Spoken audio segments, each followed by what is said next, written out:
considering the subject of time and the whole concept of the future.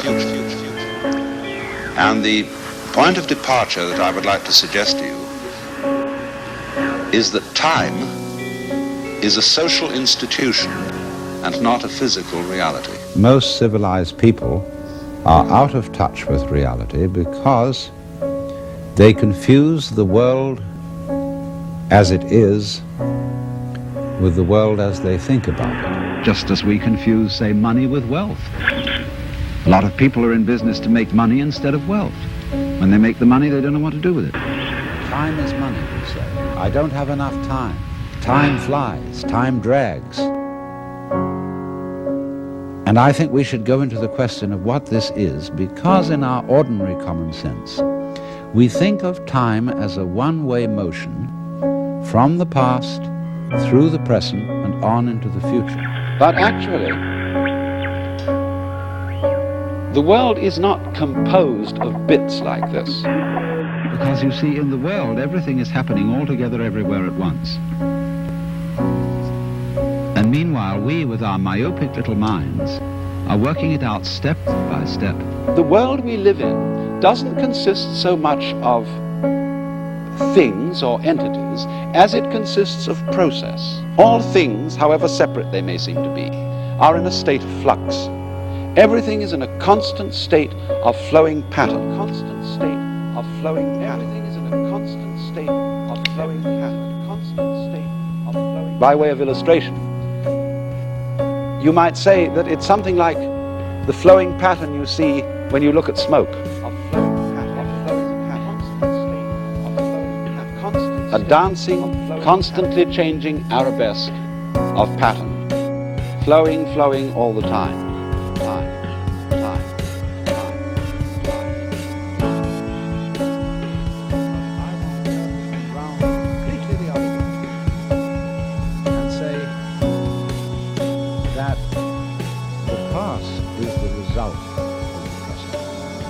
Let us suppose, just for the sake of example, that this universe started with a big bang. Bang, millions of years ago, billions of years ago, which flung all the galaxies into space. Well, let's take that just for the sake of argument and say that was the way it happened. It's like you took a bottle of ink and smash, and all that ink spreads.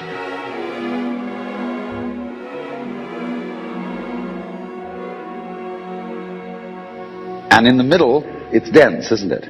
And as it gets out on the edge, the little droplets are finer and finer and make more complicated patterns. See?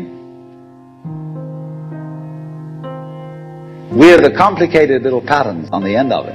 Very interesting. And so the individual and the universe are inseparable.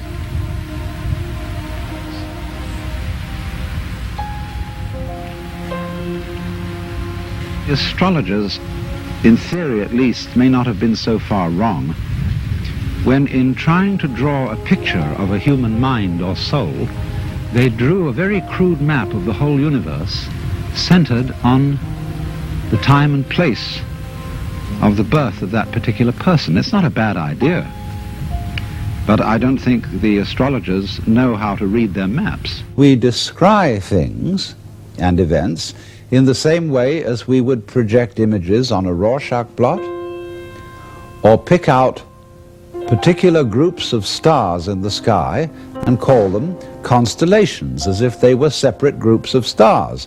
Well, they're groups of stars in the mind's eye, in our system of concepts. They are not out there as constellations already grouped in the sky. So in the same way, the difference between myself and all the rest of the universe is nothing more than an idea. It is not a real difference. If you think that you are only inside your skin, you define yourself as one very complicated little curlicue, way out on the edge of that explosion, way out in space and way out in time. Billions of years ago, you were a big bang. But now you're a complicated human being. I want to draw your attention to a fallacy in the very common sense idea of causality. That events are caused by previous events, from which they flow or result necessarily. You're not something that is a result of the Big Bang on the end of the process. You are still the process. I know I'm that too. Now, when that bang happened, it was the present, wasn't it? The universe began in what we will call a now moment. Then it goes on doing its stuff. And always, when any event that we now call past came into being, it came into being in the present and out of the present. Everything is in a constant state of flowing pattern. All events are really one event. We're looking, when we talk about different events, we're looking at different sections or parts of one continuous happening. The mystery that we can never understand. Life moves along like water, which I can hold in my hands so long as I cup it gently. But if I clutch at the water, I immediately lose it. Why do we want to do that? Why do we want to be able to describe the world in terms and in patterns that we can understand?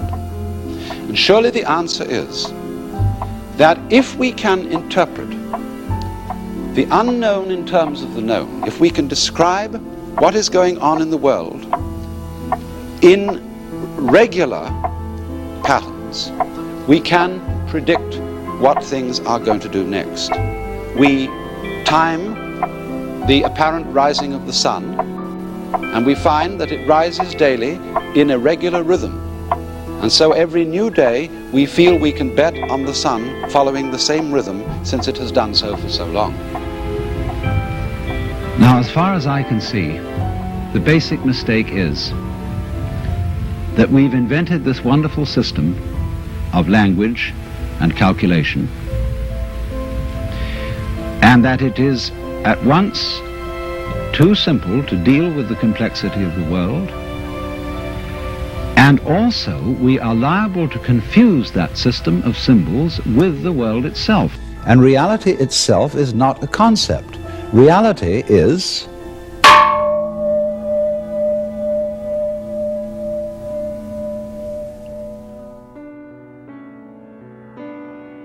See, this is the real secret of life. To be completely engaged with what you're doing in the here and now. the future is a concept. It doesn't exist. As the proverb says, tomorrow never comes. We are only really ever alive now. Bring in your mind to the state of reality. Now. There is no such thing as tomorrow. There is no past and there is no future. There never will be. And we get distracted from living fully now by having our eye on the future. The point of life is always arrived at in the immediate moment. I don't know what could be more realistic than this, what could be more fundamentally facing the hard facts of life. There is just now.